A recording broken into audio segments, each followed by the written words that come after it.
Montana Territory, 1879, the sky was the color of rusted iron, and Helena Adair stood in a borrowed white dress that did not feel like hers, gripping wildflowers with trembling fingers. The wind pulled at her veil, and the preacher's words blurred beneath the pounding in her ears. Her father stood beside her, expression hard as stone, while the man she was about to marry, a stranger named Walter, looked smug and sweaty in his fine black coat. She had begged her father not to do it. "I am not asking, Helena," he had said 3 nights before. "You will marry Walter. He owns land, he has money, and you will be safe." Safe. Helena stared at Walter's thick hands and thought about the way he had looked at her when they first met, not with kindness, not with respect, but like she was something he had bought and was waiting to unwrap. She had known then, deep in her chest, that nothing about this would be safe. The preacher asked if she would take Walter as her husband. She opened her mouth. Nothing came out, and then, "I do not think she wants to," came a voice from the back. Every head turned. A man stepped forward from the edge of the gathered crowd. Dusty boots, faded shirt, sun-browned skin. A cowboy, tall and lean, with a rifle slung across his back and a calm fire in his eyes. "I am sorry to interrupt," he said, gaze steady on Helena. "But I believe the lady deserves a choice." Helena's heart thudded. She knew him. Not by name, but she had seen him before, twice at the general store. Once riding past her family's land. He had always tipped his hat, always looked away before he stared too long. Her father stepped forward, face red.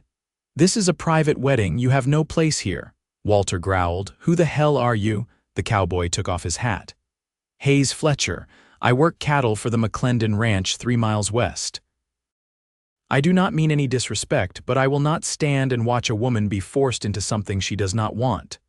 "She is not being forced," her father snapped. Helena found her voice. "Yes, I am." The silence that followed could have cracked glass. Hayes looked at her, really looked, and something in her chest softened. Helena dropped the flowers. Walter surged forward. "You think you can walk off with her just like that?" "I am not anyone's to walk off with," Helena said, voice rising. "But I am not marrying you." People began to murmur. The preacher stepped back, clearly not wanting to be involved. Hayes took 1 step closer. "You want to leave, Helena?" "Yes." He offered his hand. She took it. They ran. Her skirts caught brush and her breath burned, but she did not stop. They reached the horses tied near the edge of the grove. Hayes helped her up, swung into the saddle beside her, and they rode hard across the prairie, the wind screaming around them. They did not stop until the sun was low and the hills swallowed the town behind them. By then, Helena could barely sit upright. Her hands were raw from holding the saddle horn. Hayes dismounted, helped her down gently. "You all right?" he asked. She nodded, then shook her head. "I do not know." Hayes looked out over the land. "You did the right thing. I do not even know where we are going. To a safe place. There is an old line shack the McClendons let me use when I am between rides. We can rest there." He led her to the cabin tucked into a low dip in the land. It was small but solid, with a pump-out front and a stack of dry wood by the door. Inside was a cot, a stove, and a worn rug. He lit a lantern. The warm light softened the room. Helena sat on the edge of the cot. She had not cried, not once, but now her hands started to shake. Hayes knelt in front of her. "I will take you somewhere safe tomorrow. Wherever you want to go, you do not owe me anything." "I know." He reached behind him and pulled out a flask. "Here, just a sip. It will help." She drank. It burned, but it steadied her. "Thank you," she whispered. Hayes nodded. "I could not watch you marry a man like that. You do not know me." "No," he said, "but I saw your face. That was enough." They sat quiet for a while. The wind blew outside, and somewhere in the dark a coyote cried. She lay down on the cot. He took the floor by the stove. Helena closed her eyes. For the first time in weeks, she felt like she could breathe. In the morning, he made coffee and handed her a tin cup. "You sleep all right," she nodded. "Better than I expected." They rode again, slower this time. She asked him about the McClendon Ranch. He told her it was rough but honest work. "You got family?" she asked. He looked away. "Had a wife. She died 2 years ago, no kids." "I am sorry."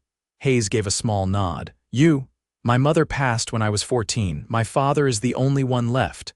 They went quiet again. But it was not heavy, it just was.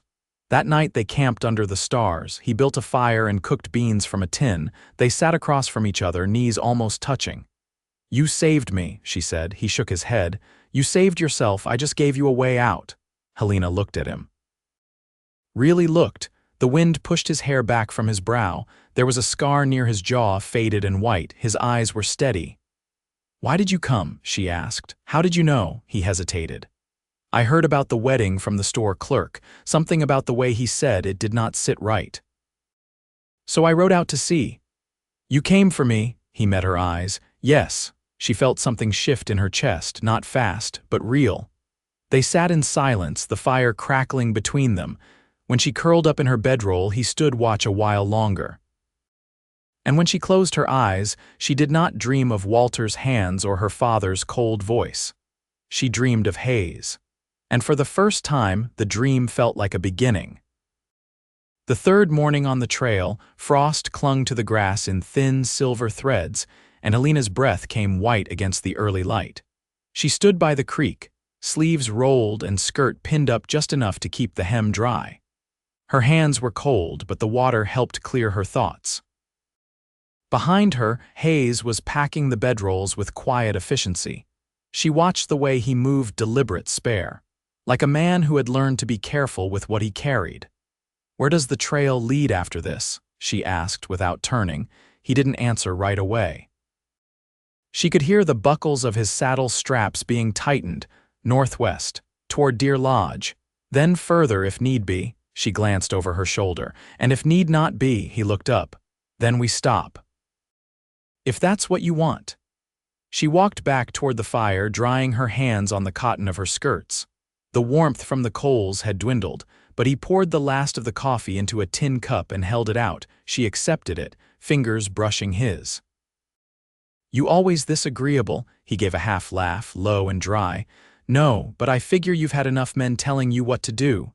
Helena sat, pulling the shawl tighter around her shoulders. "Where would I stay if we did stop?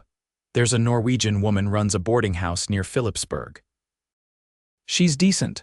Keeps to herself, but her roof doesn't leak. I could pay your first week." She tilted her head. "You'd pay for me to stay with her, then ride off like nothing happened, if that's what you want," he said again, but quieter this time. Wind moved through the tall grass, carrying the smell of sage and horses. Helena looked toward the horizon, the ridges turning gold as the sun rose. "I'm not sure what I want," she said at last, "but I know I don't want to be alone." Hayes stood still for a long moment. Then he sat beside her on the overturned log, not touching, not crowding, just close enough that if she leaned, she wouldn't fall. "I can stay a while," he said. "Work a few weeks in town, keep near if that helps." She didn't answer. Instead, she reached into her satchel and pulled out a worn book of poems. The cover was cracked, the pages creased from years of rereading. She didn't open it. "My mother gave me this," she said. "She told me to read something beautiful when the world felt ugly." Hayes studied the book in her lap. "She sounded like a smart woman." She was. She used to hum while she scrubbed the floors, said it kept her from hating the chore. Helena ran her fingers along the spine. "I haven't heard music since she passed." Hayes reached into his saddlebag and pulled out something wrapped in cloth. He unwrapped it carefully, revealing a small harmonica. The metal was dulled from use, edges worn smooth. "I'm no player," he said, "but I can manage a tune or two." She watched as he brought it to his lips. He played slow, a wandering melody that wove through the quiet like a stream through sand. It wasn't perfect, but it was gentle, and something in her eased. When he finished, he rested the harmonica on his knee. "You don't have to decide everything today." "I know," she said, "but I'd like to see this boarding house, just to look." They broke camp without hurry. The horses moved steady beneath them, and as the land opened wide, Helena began to ask questions not about destinations, but about him. What was she like? She asked once the road narrowed into a dusty path flanked by pine. Hayes didn't ask who she meant. Quiet, she liked birds. Could name them by their songs. "Did you love her?" "I did. Still do, in a way." Helena nodded. I think that's possible. That love doesn't vanish, just changes shape. He looked over at her. You believe in second chances? I believe in choice, she said. And in people who give them without asking for anything back. By dusk, they reached a ridge that looked out over a scatter of buildings nestled in the valley. Smoke curled from chimneys. A barn roof glinted in the last light. That's Phillipsburg? She asked. Hayes nodded. It is. And then, softly, we don't have to go down tonight. There's a flat patch up here, less noise. She considered the town, the roofs, the people she didn't know. I'd like that. Later, after the fire was lit and the horses tethered, Helena stood just beyond the circle of light, arms folded as she looked toward the stars. I don't want to go back to who I was before, she said. You won't, Hayes said from behind her. You already aren't. She turned. He was closer than she expected, but she didn't step away. I didn't mean to fall into this, she said. Whatever this is, neither did I. She looked up at him, heart beating steady now, not frantic. I'm not ready, she said. I'll wait, he said, and she believed him. She leaned her weight just slightly forward. Not a kiss, not yet, but closer. I don't want to be alone, she whispered again. You aren't, he said. Not anymore. The fire crackled behind them, and the wind carried the scent of pine and wood smoke. She stayed beside him, and he didn't move. Neither of them needed to say more, not tonight. By the time they reached the edge of the boarding house yard, Helena's dress was dust-streaked at the hem, and her boots carried the quiet ache of miles. The house was 2 stories, whitewashed with care, its shutters painted a faded green. Geraniums bloomed in clay pots along the porch rail, a small, stubborn beauty in the middle of Montana Territory's rough edges. Hayes didn't dismount right away. He looked at the place with narrowed eyes, then at Helena. You still sure? She slid down from the saddle, not hesitating. I want to meet her. The woman who answered the door was taller than Helena, broad-shouldered, with a braid like a thick rope wound over one shoulder and a face that had seen more winters than it let on. She studied Helena first, then Hayes, and didn't blink when neither introduced themselves. You bring trouble? She asked. No, Helena said. Just tired. The woman nodded, stepped aside. Then come in. Inside, the house smelled of lye soap and baked rye. The parlor held a few stiff chairs and a woven rug worn at the center. A wooden clock ticked steadily on the mantel. Helena stood still, unsure what to say, until the woman gestured toward the stairs. Second room on the left. There's warm water in the basin. You can wash before supper. Helena turned to Hayes. Will you stay nearby? I'll be in the stable out back. She said I could bed down there a while back if I ever pass through. The woman crossed her arms. You ride for the McClendons? I do, Hayes said. She gave a short nod. You can stay. Upstairs, Helena found the room plain and clean, with a narrow bed and a patchwork quilt folded at the end. She washed slowly, arms and face, then stood at the window looking out at the pasture behind the house. Hayes was there, brushing down his horse. She watched the steady rhythm of his arm and felt something inside her settle. At supper, they sat at a long table with 2 other boarders, a quiet miner whose beard held more silver than black, and a young teacher with ink-stained fingers who barely looked up from her plate. The woman who ran the house introduced herself only as Marta. They ate boiled potatoes, cabbage, and a fried pork cutlet that tasted better than it looked. Helena didn't speak much, but Hayes did, asking Marta about the weather, the harvest, and the road conditions north. After the meal, Helena stepped out onto the porch. The sun had dipped below the trees and moths fluttered near the oil lamp by the door. Hayes followed, leaving the others behind. You think you'll stay? He asked, leaning against the post. I don't know yet, she said. It's quiet here, that's something. Hayes looked out toward the hills. Marta's not one to ask questions. You could have time, space. I've never had both, she said. You could, he said, if you want it. She turned to face him. And you? I'll keep riding for now, but I'll be close. They stood without speaking for a while. The lamp cast a soft glow across the porch floor, and Helena could see the lines at the corners of his eyes, worn in by dust and sun. You ever think about starting over? She asked, her voice almost lost to the wind. I think about what it would take, he said. And who with? Helena stepped closer, only a foot between them now. I don't want to be afraid of wanting something. He didn't move, didn't flinch. Then don't be. She reached out slowly, brushing her fingers along the inside of his wrist where the skin was warm and uncalloused. He didn't pull back. I'm not ready to be yours, she said, voice quiet but firm. I didn't ask you to be, he said, but I might be given time, he nodded once. Then I'll wait. Helena stepped back. I'll help Marta here learn something steady. I want to know what I'm good at when no one's watching. That's worth finding out, Hayes said. She smiled, not wide but real. You'll come back around. I'll ride through, he said. Every few days. Maybe longer if there's reason. There might be. Hayes tipped his hat, then turned and walked toward the barn. Helena stayed on the porch, hands wrapped around the railing, watching his figure grow smaller in the twilight. When she finally turned in for the night, the room felt different. Not just a place to sleep, but a place she had chosen. The quilt smelled of lavender and smoke, and as she lay down, she pulled it up to her chin and let herself believe, just for a moment, that peace could last. Down at the barn, Hayes sat on an old wooden crate, sharpening his knife by lantern light. He wasn't in a hurry anymore, she was safe, and she was choosing.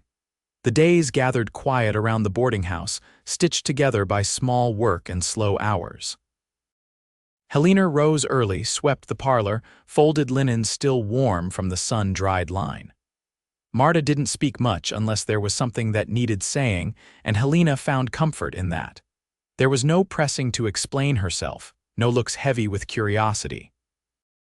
Just a rhythm of tasks and the soft creak of floorboards worn by years of passing feet.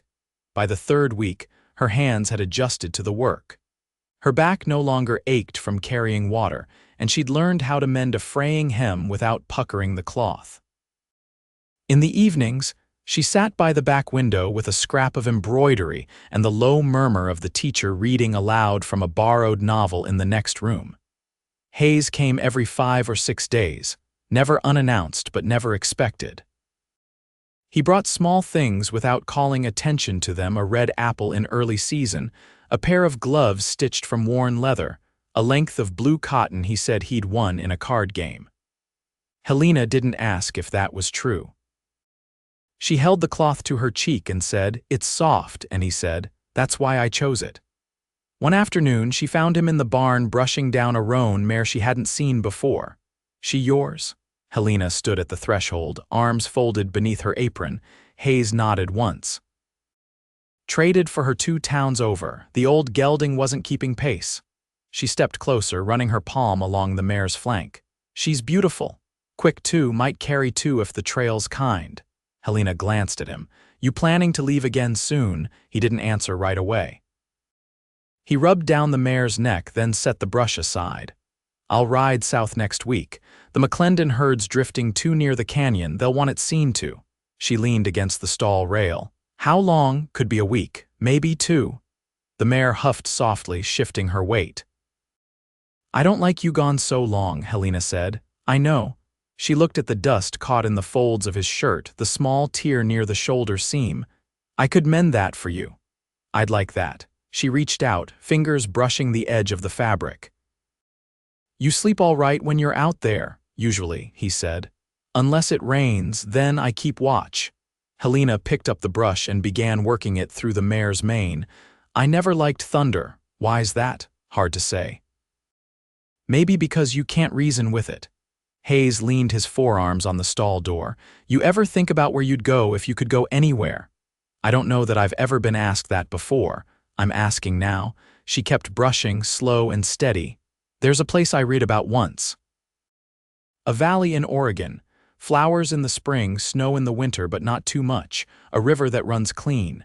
They said the air smells like pine and earth." Hayes looked at her, his gaze steady. "You still have that book?" "I left it behind," she said. "Didn't have room?" "I'll find it," he said. She met his eyes then, and something inside her shifted, not with surprise, but with recognition. "I'm not ready to leave here," she said. "I'm not asking you to. But someday," she added, her voice softer now, "I'd like to see that valley. I'll take you." The words were simple, but they settled deep. a promise not of rescue but of return, of future. The next morning, Hayes left before sunup. She watched him ride out from the side window, his figure disappearing into the gray light. No wave, no goodbye, just the understanding that he'd come back. In the days that followed, Helena began spending more time in the garden behind the house. Marta didn't speak of it, just handed her a trowel and a sack of seeds, and Helena found peace in the rows. Her hands darkened with soil and her arms grew strong. She planted carrots, onions, beans, and one row of hollyhocks along the fence. One evening, Marta stood beside her as she watered the shoots. "You're working like you plan to stay," Marta said without looking at her. "I think I am," Helena replied. Marta nodded. "Good." And that was all she said. A week passed. Then 10 days, then 13. Helena didn't ask herself if he'd return. She knew. On the 14th evening, as the sky turned the color of cooled ash, hoofbeats came soft over the hill. She was kneeling in the garden, dirt beneath her fingernails, when she heard them. She stood, brushing her palms down her apron. Hayes rode in with a new scrape along his cheekbone and a rolled blanket strapped behind his saddle. He dismounted without hurry, eyes finding hers.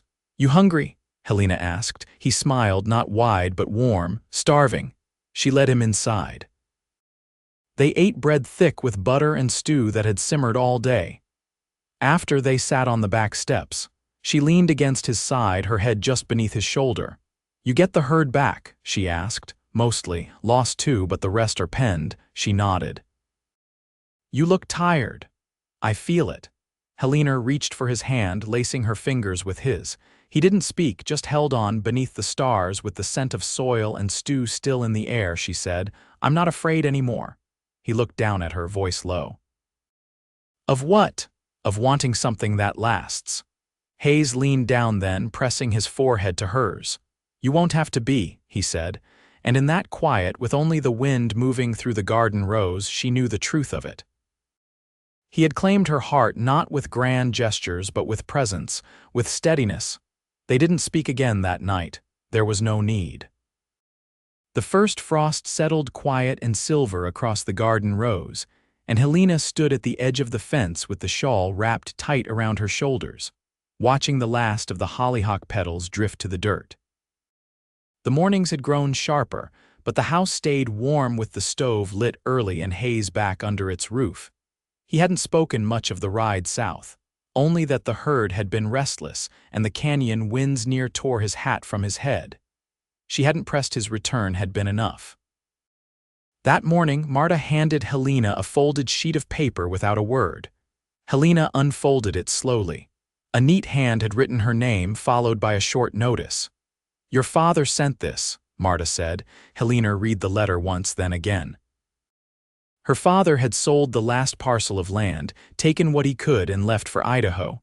There was no mention of her, just a name scratched at the bottom, sharp and abrupt. She folded the paper and set it on the mantel beside the clock. "He's gone." Marta didn't ask anything more. She only nodded once and returned to kneading dough. Later, Helena found Hayes in the shed behind the house, mending a leather strap with a needle thick as her finger.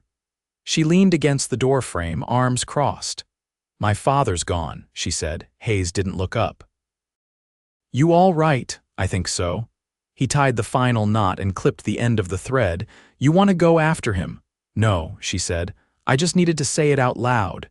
He stood, brushing shavings from his trousers. "You done carrying what he gave you?" She looked at him, quiet for a long moment. "I think I've been done, I just hadn't set it down yet." Hayes crossed to her, took her hand, rough palm to palm. "Then maybe now's the time." That evening, she packed the letter away at the back of the dresser drawer and didn't look at it again. The first snowfall came the next week. Hayes helped Marta cut and split the last of the firewood, and Helena learned how to keep the stove burning overnight without smoking out the kitchen. The garden had gone under, but she'd gathered the last of the onions, braided them, and hung them in the cellar. One afternoon, Helena found Hayes sitting on the porch steps, sharpening a carving knife. She sat beside him, pulling a folded piece of cloth from her pocket. "I made something," she said. He watched as she unwrapped it. A shirt, sewn from the blue cotton he'd brought her. It was simple, sturdy, the cuffs stitched with small care. "It's not perfect," she said. He ran his hand over the seams. "It's better than anything I've worn." She hesitated, then added, "I want to make more, not just for you, for others too." Marta said I could set up a table in the front room this winter. He nodded. "You should." "I want to stay here," she said, "not just a while, for good." Hayes set the knife down. "I was hoping you'd say that." She looked at him, eyes steady. "Do you want the same?" "I do." It was the first time either of them had said it like that, not as a half-promise, not as maybe, but as something full and certain. They were married before the year turned. A quiet ceremony in the parlor, with Marta standing as witness and the young teacher playing a hymn on the fiddle she'd kept hidden under her bed. Helena wore a dress she'd sewn herself, pale gray wool trimmed with cream ribbon. Hayes wore the blue shirt. Afterward, they walked through the snow-dusted pasture behind the house, fingers intertwined. No words passed between them. They didn't need them. That spring, Hayes cleared a small plot near the edge of town, and together they built a modest cabin with wide eaves and a front porch that caught the morning sun. Helena stitched curtains from muslin and planted marigolds along the path. Hayes carved their initials into the beam above the door. She set up her sewing table by the window and began taking work from the townsfolk's shirts, skirts, repairs. Word spread, and soon she had more requests than she could finish in a day. She liked the hum of it, the rhythm of needle and cloth, the way Hayes's voice sounded when he came through the door at dusk, calling her name before he'd even stepped through. Hayes kept riding for the McClendons, but never far, never longer than a few days. He'd bring back stories about a calf born too early, or a storm caught on the ridge, and Helena would listen with her fingers still moving over thread. At night, they lay together beneath the quilt she'd finished the week after their wedding, her head tucked against his chest, his hand at rest against her spine. He often fell asleep with his fingers tangled in her hair. She would lie there a while, listening to the slow rise and fall of his breath, the wind against the shutters, the distant call of an owl. One summer evening, she sat on the porch with a mending basket on her lap, belly rounded beneath her dress. Hayes sat beside her, boots off, legs stretched long. "You think it'll be a boy or a girl?" he asked. She smiled, threading her needle. "I think it'll be kind." He reached over and laid his hand over hers, the child between them. "That's all that matters." They sat until the stars came out, the world quiet around them. And when the child came on an autumn morning, as golden leaves drifted past the window, it was a girl. Helena named her Mercy, for all the grace she'd found when she'd thought there'd be none left. Marta came to visit, holding the baby with hands that had once kneaded bread and wrung out linens, and now cradled the newborn like something holy. She didn't stay long, just left a small wooden rattle carved from elk horn and said, "She's got your eyes." Hayes built a cradle from pine, and Helena lined it with soft wool. They took turns rising in the night, walking the floor with Mercy bundled tight against their chests, humming old lullabies neither had sung before. Their days took on new shape, not rushed, not easy, but theirs. And every now and again, when Helena walked past the dresser and opened the drawer where the letter still lay buried beneath old cloth, she would pause not to read it, but to remember that she had chosen another way, a kinder way, with Hayes, with Mercy. With the life they built, one small piece at a time, stitched together not by chance but by choice, and they were happy. Not just in the quiet moments, but in the full, deep way that settles into bone and stays forever.